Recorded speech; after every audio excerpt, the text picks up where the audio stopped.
Thank you for joining me for another episode of A White Woman in Distress.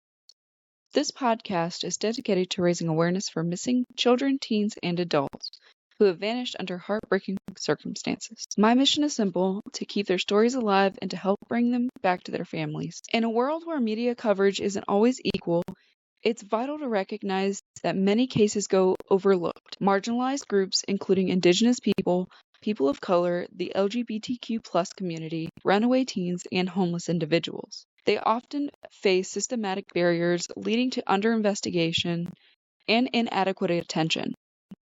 These groups deserve to have their stories heard just as loudly, whether it's the jurisdictional complexities affecting Indigenous women and girls, the media bias towards missing people of color, or the stigmas facing runaway teens and those living on the streets. These cases remind us that real change is needed. Grassroots efforts, community engagement, and legislative advocacy are essential in turning the tide. You don't have to be on the front lines to make a difference.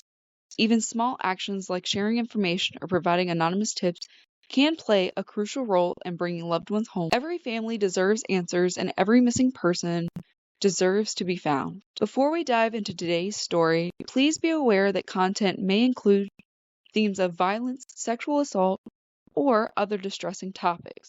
Listener discretion is advised. Today, I'm going to be talking about the heartbreaking and mysterious story of Corey Daniely, a talented musician, father, and free spirit. Corey's disappearance was on his 33rd birthday, which was August 7th, 2023, and he has not been seen since. This case has left his family and friends in turmoil as they continue to search for answers. We'll explore who Corey was, the circumstances of his disappearance, and the efforts to find him. Corey Daniely was born and raised in San Diego. He was raised by his mother, Tamika Harris, who describes Corey as a free spirit with a unique gift for music. From a young age, Corey had an almost magical ability to play instruments. Whether it was drums, piano, or the guitar, Corey could pick up an instrument and master it with ease. He could just listen to someone playing an instrument and then almost immediately copy them, which is immense talent, because I can't even play the flute, let alone watch someone do it and try to copy them. Corey channeled his love of music into his band, which was called Crumb Dread, a group that allowed him to express himself creatively. The band's name came from Corey's long dreadlocks, a symbol of his identity. His friends and family remember him as someone who could light up a room and make friends with anyone. Tamika has said that Corey could make friends with a grasshopper, a testament to his magnetic and positive personality. Aside from music, Corey was also a dedicated father to his 1-year-old son. He cherished spending time with his son and was looking forward to watching him grow. Corey's strong connection with his loved ones made his sudden disappearance all the more shocking. So, Corey is a family man. He loved his family very much. He always had constant communication with them, and he always put his son over his music. So to him, it wasn't music and then family, it was family before music. On August 7th, 2023, Corey found himself in Kerman, California, which is a small town in Fresno County.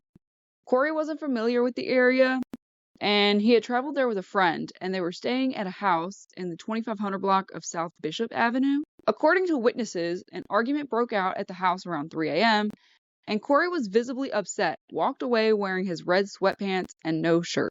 He was seen walking northwest, headed toward Kerman, a rural area and surrounded by orchards and fields.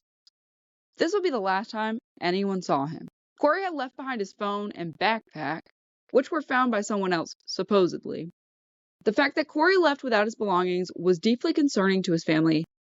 His mother, Tamika, said that Corey never went anywhere without staying in touch. He was not the type to just vanish.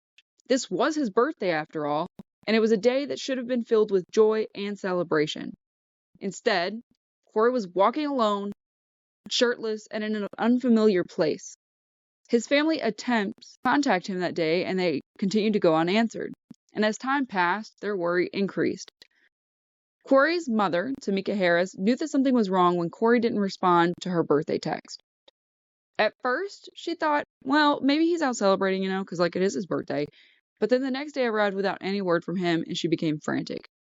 Then Tamika received a Facebook message from a stranger claiming to have found Corey's phone and backpack. Again, allegedly. This raised immediate alarms. Why would Corey leave his belongings behind, and what had happened after he walked away from that house? Tamika flew to California to search for her son. She, along with Corey's siblings, combed through Kerman and the surrounding areas. They searched fields, dumpsters, homeless camps, really just any place that Corey might have been.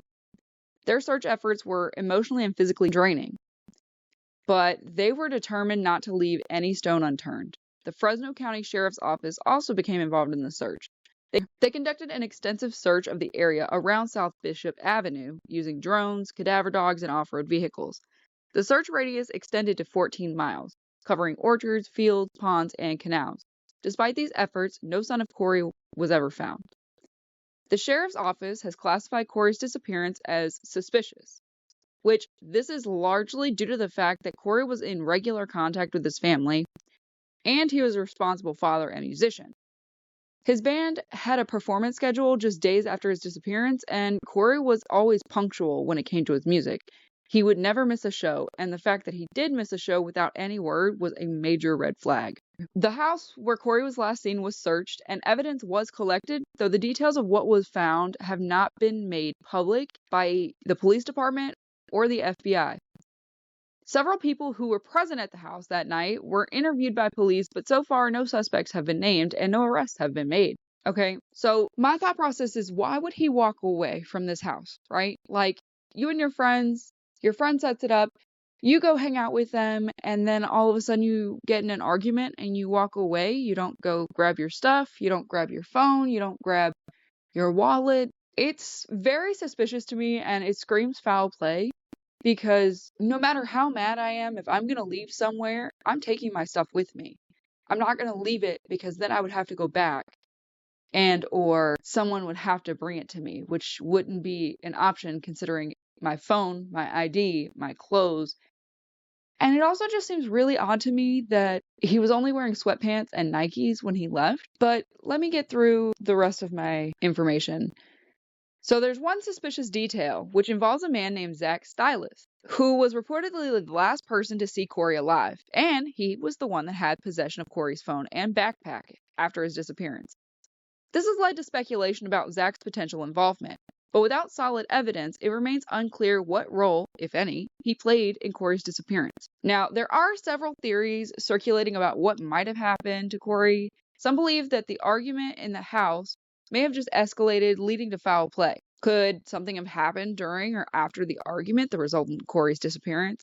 Absolutely. But did something happen? We're still unsure, and there is no evidence that they have released to the public to back up this theory. Witnesses say that Corey left the house on foot, but there are few details about what happened after that. Another theory is that Corey, unfamiliar with the area, might have gotten lost or injured after walking away. Kerman is surrounded by vast rural areas with orchards, fields, and irrigation ditches. It's possible that Corey wandered into one of these areas and was unable to find his way out. The involvement of Zach Stylus has also raised questions.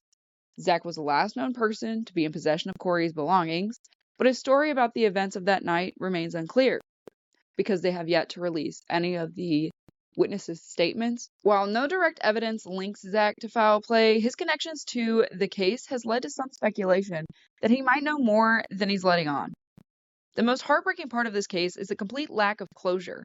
Corey's family is left with nothing but questions, hoping that someone out there knows something and can tell them what happened to their son, brother, and father.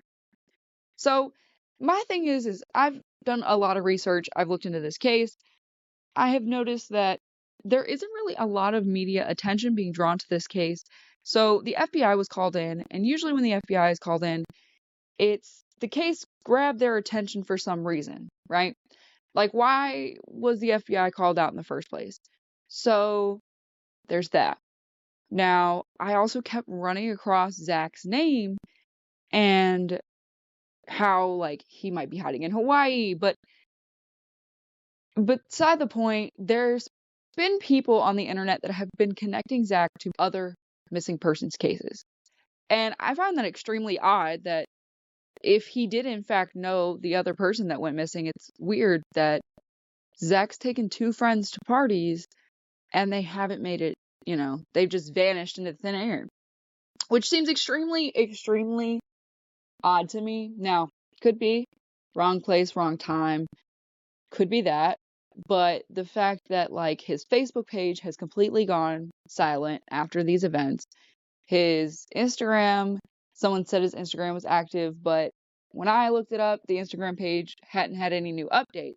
However, Zach does have a picture of Corey on his Instagram. Now, I don't know if the other man is on there, but I know that for sure, without a doubt, there was a picture of Zach and Corey were on Zach's Instagram.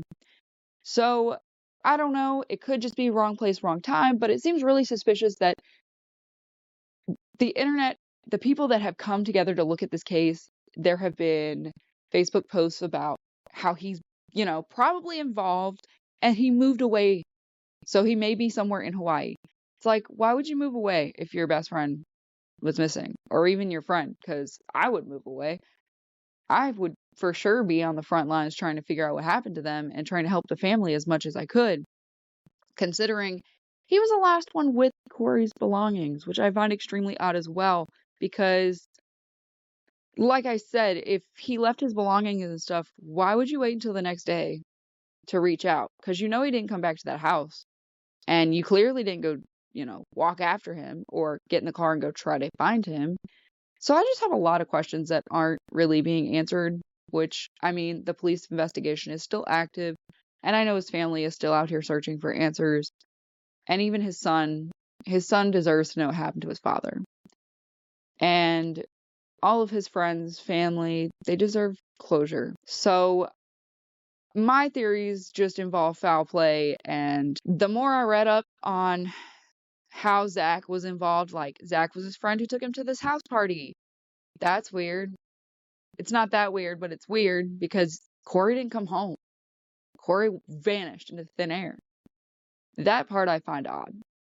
Now, generally, and I said generally, people that get angry and leave usually walk along the roadway. They don't normally just walk through fields and whatnot, because, again, you wouldn't be able to find your way back, especially at night. And if you didn't take your phone, your wallet, your personal belongings, even a shirt, because he's walking in his sweatpants and shoes, it's kind of weird that you guys think that he might have walked into a field. To me, that's questionable, because he should have just walked along the roadway if he did leave that house. And if he did leave that house, somebody out there would have seen him walking along the roadway.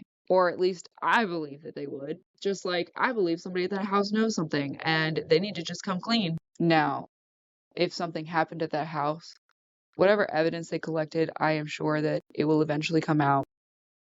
I am actually very curious as to what the story was behind why Zach had his phone and his belongings.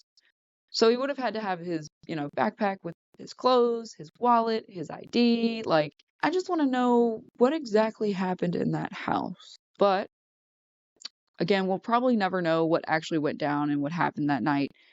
And sadly, they also suspect, by all of the pages and all of the reading, that somebody out there is helping Zach hide. And if you are, just turn him in. I get it. If he's your friend, well, you might be next. If he's your son, well, your son may have committed a crime. He may be your husband, boyfriend, whatever at this point.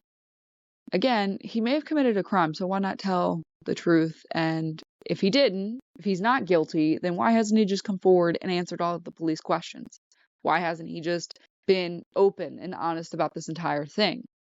Whereas it just seems like at this point, something else happened, considering how much of an effort was made to just disappear after Corey was gone. I just don't know what to really think of the case, because I think that everybody in there that night should have been arrested. Anyone that was at that party should be in jail, considering that no one wants to help is shady as all get out. Now, as we bring this episode to a close, it's important to remember that Corey Daniely is more than just a missing person. He is a father, a son, a brother, and a friend. He's a talented musician who touched the lives of many through his music and his kind, free spirit. Corey's family continues to search for him, holding on to hope that one day they will get the answers that they so desperately need. If you have any information on Corey Daniely's disappearance, please contact the Fresno County Sheriff's Office at 559-600-3111. Every tip matters, and it could help bring Corey's family some closure. Thank you for listening to A White Woman in Distress. We'll continue to follow Corey's case and keep you updated on any new developments. Until next time, stay safe, and let's continue to raise awareness for those who are missing. As always, stay vigilant, stay safe, and remember, if you see something, say something, and do something.